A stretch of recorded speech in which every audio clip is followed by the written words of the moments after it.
kwanza wa kocha awaamini vijana wake. Timu ukiangalia ina almost kikosi cha 32. Karibu mpenzi mtazamaji kupitia Kipindi Extra. Ungana pamoja nasi kupitia channel yetu za YouTube, Facebook, Twitter, Instagram na TikTok. Usisite kulike, kucomment na kusubscribe channel zetu. Hakika hapa ndipo sehemu sahihi. Kipindi Extra. Bwana, mambo vipi? Wapenzi watazamaji wa Kipindi Extra bwana, leo kama ulivyojua ilikuwa kuna mpira kati ya Yanga pamoja na Mtibwa Sugar. Yanga imeweza kuendeleza draw zake. Sasa hapa nikakutana na mwana Simba lakini mchambuzi mmoja wa mpira. Nataka atuambie nini ambacho anakiona katika mpira wa sasa. Kwa majina ataweza kujitambulisha. Kiongozi, mambo vipi? Kwa majina naitwa Mr. Koja. Labda tuangalie kwa mpira wa leo. Niangalie leo mpira wa Yanga.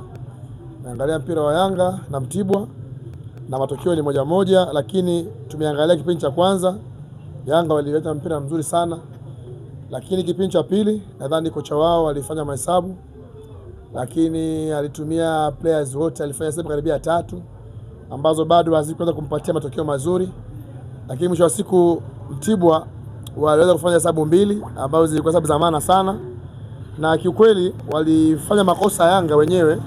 Mtu akujilaumu pekee ni mtu wa Yanga, kwa sababu Mtibwa walipata ile faulu na mpira ulikuwa unakwenda nje, lakini Diara kwa sababu ya kosa umakini alikwenda akaufuata ule mpira ikasababisha kona. Sasa ile kona uzembe ambao ulikuja kufanyika ni kwamba kwanza uzembe ni upande wa Diara, alishindwa kuzungumza na zile backline zake, kwa maana ya kuwatuma vijana wale mabeki kwamba aenda kabia ile mianya. Uzembe ulikuwa ni mkubwa ni kwa Diara, alikuwa amekaa na yao Kwasi ni mfupi. Diara naye hakuweza kuona ule mpira the way ulikuwa unakuja.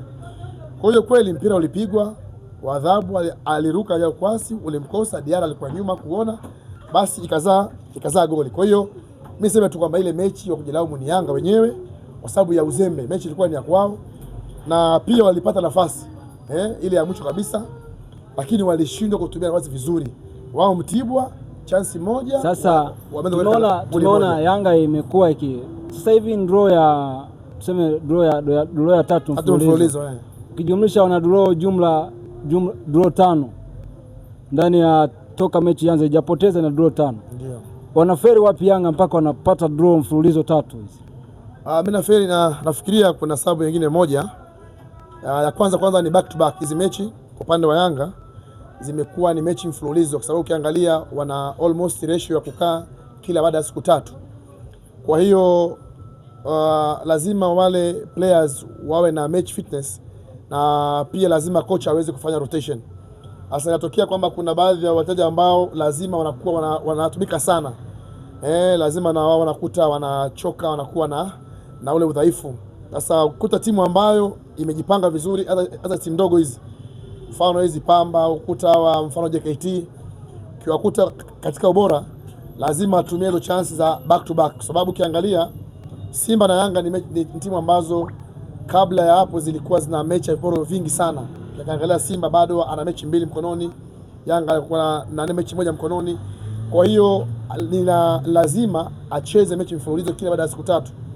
Kwa hiyo kama kocha hatofanya good rotation, kwa maana kufanya mabadiliko ya wachezaji, kuwapa chance wengine, akiendelea kutumia hao mfano washambuliaji wakina Pakome, sawa Kwa hiyo nini kinaweza kutokea? Ya kutokea ni kwamba kunakuwa na makosa mengi sana ambayo mabeki wanafanya, hata kipa mwenyewe pia. Ukiangalia kipa ametumika sana katika mechi 3 mfululizo, kwa anakuwa na uchovu. Kwa hiyo mimi nashauri kwamba kocha aweze kufanya rotation ili angalau kwa vijana ambao hawakutumika ili apate nguvu mpya. Au unajua Yanga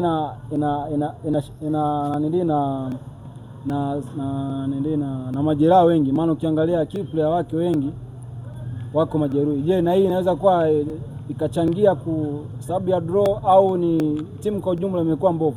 Of course, na hiyo ndio sababu kubwa ambayo nataka niseme.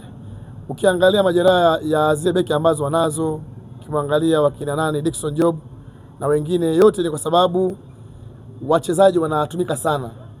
Wakitumika sana ukiangalia kwenye kombe la shirikisho la CRDB, ukiangalia tumetoka mashindano makubwa ya CAF. Kwa hiyo kuna vijana wengi walikuwa wanakosa mechi ya kupewa fitness zile. Kwa hiyo ni lazima unapotumika sana, ina maana watafanya makosa mengi. Kumbuka mpira ni mchezo ambao sometimes unakuwa na makosa mengi, rafu zinakuwepo. Kwa beki unamtegemea obviously kwenye kosi cha kwanza anapata majeraha, tambua replacement utakayoifanya ni kwamba yule atakaye kuja hawezi kukuofa kama kile ambacho beki ambaye unamtegemea anakuja kupatia. Kwa hiyo of course hiyo nayo ni sababu, huenda kawa ni sababu moja hapo ambao Yanga sasa hivi wanapitia kipindi kigumu, kwa maana wale key player yao upande wa backline zile wengi wanakuwa na majeraha. Kwa hiyo ni rahisi sana kwa mpinzani kupenetrate kwenye ile ngome ya Yanga kirahisi, tofauti na ambavyo wakiwepo katika kabla ya kuwa kwamba wameumia. Sawa. Sasa mwana majeruhi inapelekea naweza kawachukua wachezaji nje labda mwezi au kwa wengine miezi 2-3. Je, wafanye nini ili licha ya kwamba wana majeruhi, kitu gani wafanye ili waweze kuondokana yale? Huenda sasa hivi wanapata sare, wakuta wanapata tena wakaanza kufungwa tena. Kitu gani wafanye hapa kama kocha? Kitu gani inabidi afanye au kama timu ifanye nini ili kuondokana yale ambao wanaipitia ya draw? Kwanza mimi niseme tu kwamba kwanza kocha awaamini vijana wake. Timu ukiangalia ina almost kikosi cha 32 na kocha mzuri ambaye ana mbinu lazima aweze kufanya rotation ya upande wa kikosi. Nadhani ukiangalia hata mfano kwenye upande wa kikosi cha Simba kuna muda mwingine sawa hapati matokeo mazuri, lakini unaweza kocha kuna baadhi ya players anawachomeka kwa kujua kwamba ipo siku kuna player mfano unamtegemea anaweza asikupe matokeo yale ambayo unayotaka. Kwa hiyo nafikiria kocha wa Yanga lazima akubali kwamba sasa hivi atawapoteza wale key players wake. Kwa hiyo awaamini katika vijana wako, vijana ambao akiwaamini, akiwapa nafasi wanaweza wakaleta nguvu mpya ndani ya kosi ya Yanga.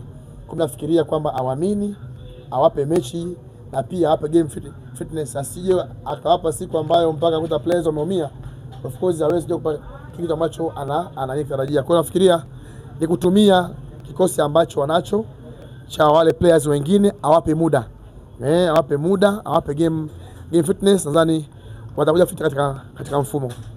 Basi asante, nikutakie wakati mwingine. Nashukuru sana jamani. Wapenzi watazamaji wa Kipili Extra, ndo tumemaliza hivyo. Tuko na mchambuzi wetu Mr. Shebe alimaarufu kabisa.